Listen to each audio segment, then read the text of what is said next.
Hey y'all, hey, welcome back to Freddie Cooks International. If this is your first time here, I welcome you to my channel. If you've been here before, you already know I love you for watching. Today we're going to do my oxtails in the red sauce, which is a tomato base. I also do this in a brown gravy sauce. Both are delicious, but today we're going to do it this way. I am going to begin by seasoning my meat. You know, you got to start this way. And what do you suppose that is that I'm using to season? You already know, onion powder, and I'm going in with my garlic powder in just a bit as well. But first, we got some Cajun seasoning here. Now, I just want to let you know I am mixing my oxtails with pork rib tips only because oxtails are so expensive. I wanted to have more than 8 oxtails, so I mix it with the rib tips. You're going to get there's some salt there too that I'm going to be seasoning with. You're going to get some additional flavor from your pork rib tips as well. So if you're not opposed to pork, try to mix your oxtails with pork rib tips and see what you get there. There's the garlic powder.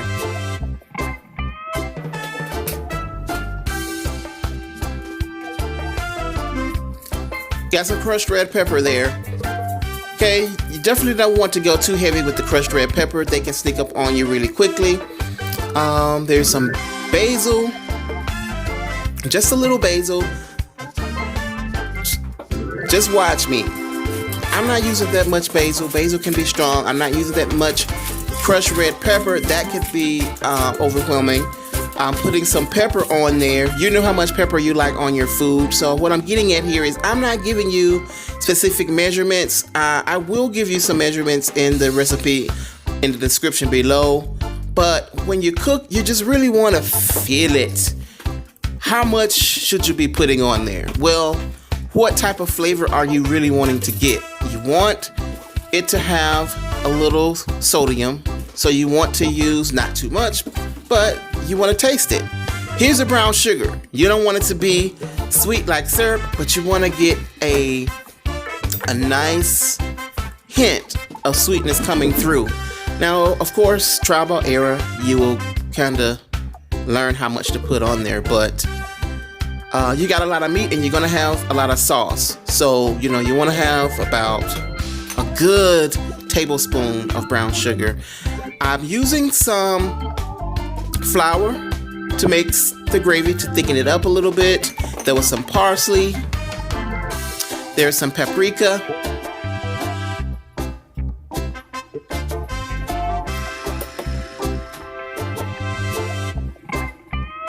Now I'm using this Yucatan. I had a hot sauce taste test a week or so ago and didn't realize how good this habanero hot sauce was. And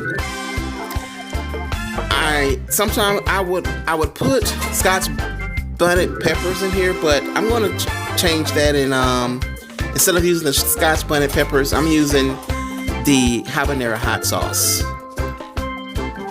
Is it Scotch bonnet or Scot bonnet?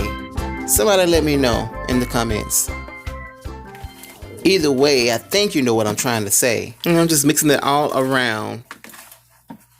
Did y'all see me put the Worcestershire sauce in there? I don't know if I said that or not, but I saw me with the bottle. I was talking so much, I don't know if I told you everything that was put in here. Again, I am going to put every ingredient in the description below so you can check it out for yourself. I'm going to try to give you a recipe, you know, just the ingredients so you can see what I use in here. Give my hand a quick wash.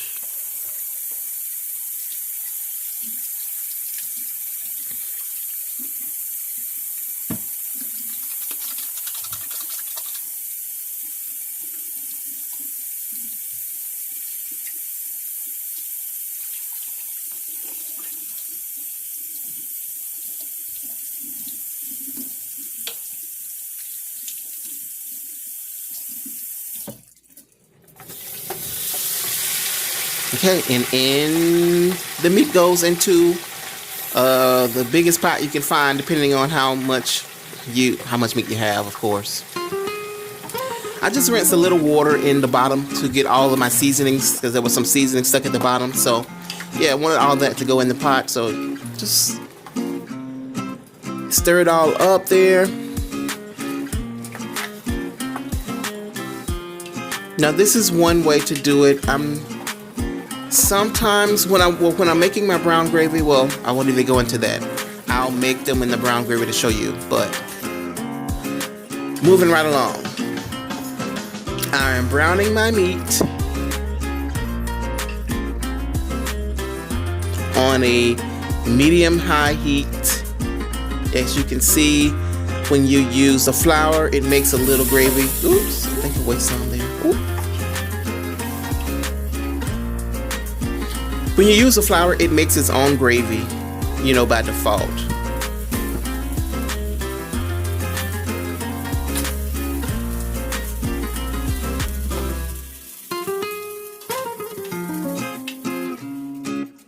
Now I am using vegetable recipe mix. I love this stuff. I use it in spinach dip and different types of salads, and it's really good. I'm also using some fire roasted Rotel tomatoes, 1 can of that.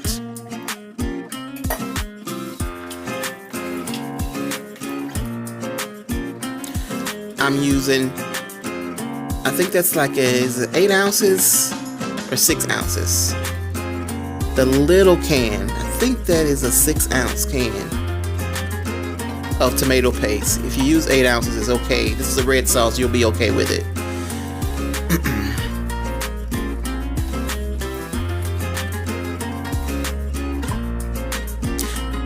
This is the base of the red sauce. It's the tomatoes with the tomato paste.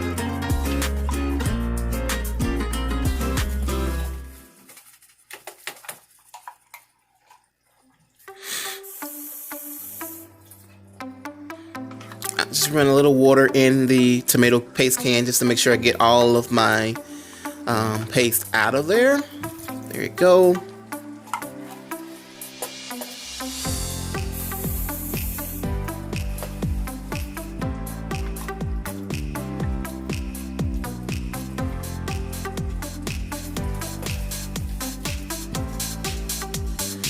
Now I am using more hot sauce. If you notice, I didn't use that much hot sauce when I seasoned the meat directly, so I'm using some more here.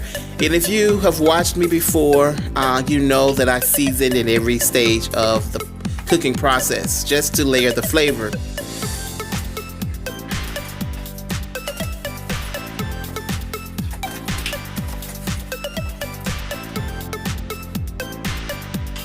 It's coming together nicely already, as you can see. Now here are my vegetables. I am using white onion, chopped green onion, red bell pepper, yellow bell pepper. I've even got some green bell pepper, and this is just for color, and they all have very similar but very distinctive flavors. So I like the flavor of the red, green, and yellow bell peppers. I'm also using celery.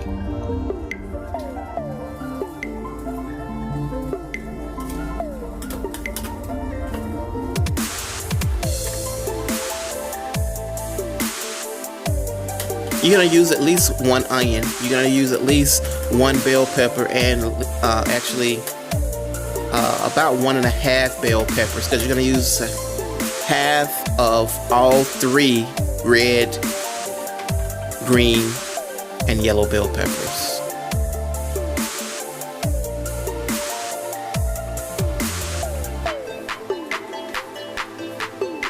If you really want to do it the way I'm doing it, just look in the recipe in the description below.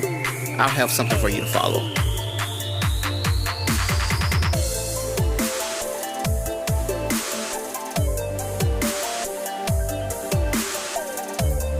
And if I forget to put the recipe down there, I'm going to try to remember to get it done within the next few days for sure. But if you really want to make this and you're wanting to get the recipe, for some reason you don't see it, hit me up, let me know that you're wanting the recipe, and I will make sure you get it.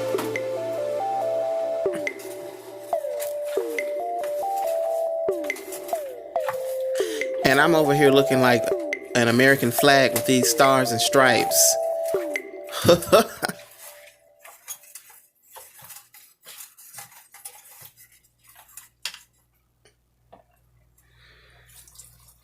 We got chicken stock going in.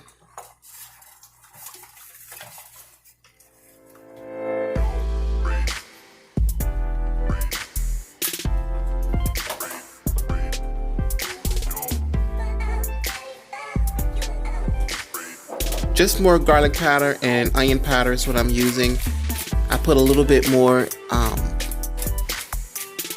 brown sugar in there. There's some more pepper. The same seasonings I used to season the meat before I started cooking it are the same seasonings that I'm layering in there. I'm actually adding some chili powder now.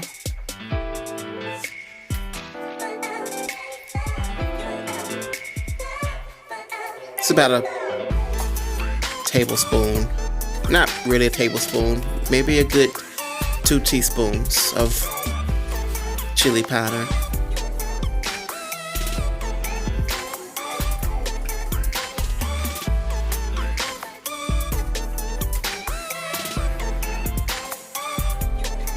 If you notice, I use basically the same seasonings in almost every, especially meats. Depending on what I'm cooking, some things will change. I'll either add something or I will take some things away depending on what I'm cooking. Whole allspice berries, here we go. I'm using 8 berries. Some ground ginger. Now these are things that I don't use in everything. I don't always use ginger and I don't always use allspice berries. As a matter of fact, I rarely use allspice berries, but this is something that I use it in. So that's a change from my norm. But your basic seasonings in almost anything that you can cook, or that I cook, I would say. I use salt, pepper, garlic powder, onion powder,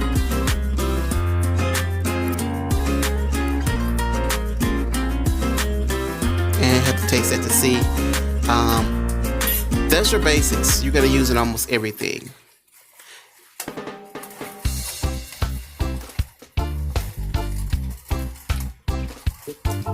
If you don't use anything else, actually, you can go with those 4 basic seasonings and you'll be straight. This is how you know what you need to add. You gotta taste your food.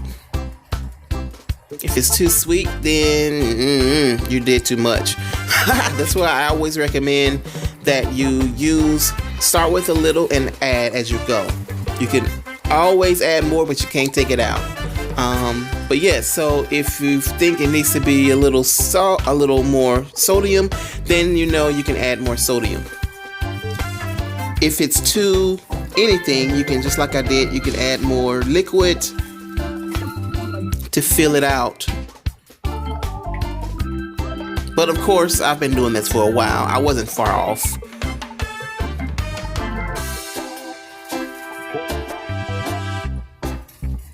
That was just a test to see how tender the meat was.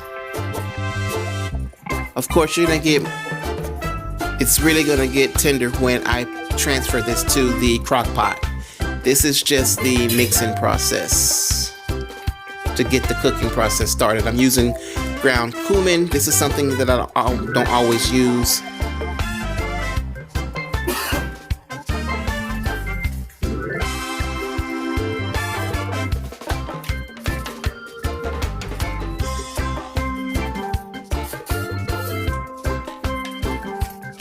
When you look at the ingredient list, you can get a little overwhelmed and think, gosh, that's a lot. But really, maybe it is a lot. But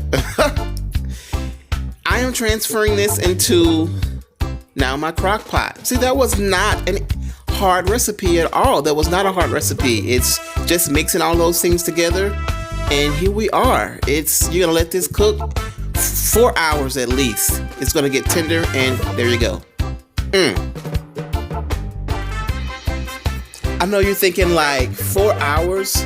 Yes, 4 to 6 hours in the crock pot. It's going to get so tender and fall off the bone.